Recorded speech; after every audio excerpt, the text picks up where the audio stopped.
Been a while since I've done one of these, huh? Well, 'cause of obvious reasons, in that the movie theaters are all closed down. But I'm back now, and we're doing something a little bit different this time around.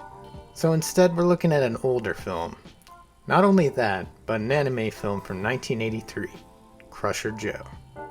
What is Crusher Joe, you might ask? Well, Crusher Joe is an anime film based on a couple Japanese sci-fi novels from Haruka Takahiko, also known for the hit series Dirty Pair. Crusher Joe is about Joe and his ragtag space crew as they take jobs from most people, as long as they aren't illegal. The crew consists of Joe, their leader. Joe's a headstrong pilot, refusing to bow down to authority, and if he thinks something's off about a job, he'll let his boss know. Secondly is Alphen, Joe's sorta love interest. She was some sort of princess that left home to join Joe and the Crushers.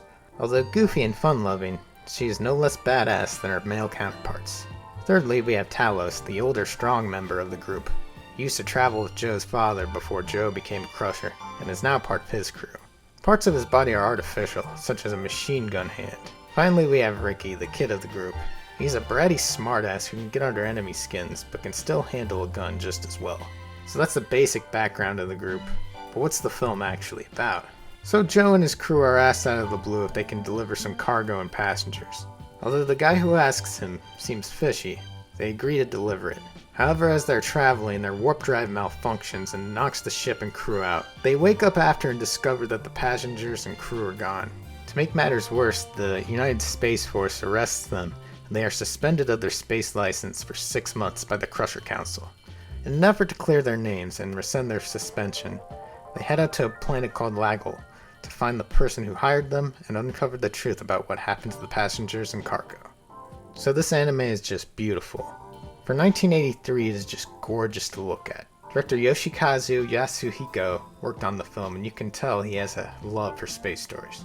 Which makes sense since he worked on the original Mobile Suit Gundam series, and this film has the same character designs as it. I just really like the ensemble cast here. They can play off each other very well. Joe is a badass and can be very serious, but he's also fun and tender to Alphen, like when they dance at the disco.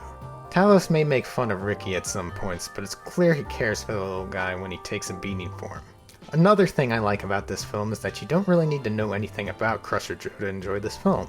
Most of the backstory I gave you I just looked up online since I had never read any of the books or manga, but this movie doesn't really go into that. It just quickly introduces the characters, and then we're off to see them complete their mission.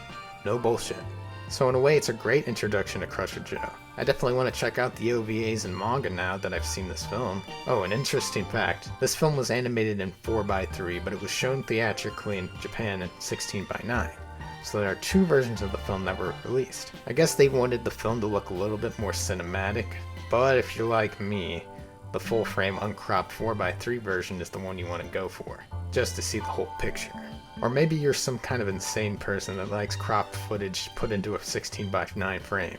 The Blu-ray of Crusher Joe comes with both versions, but trust me, watch the full-frame version. If you're really into classic space anime films out here, Crusher Joe is just for you.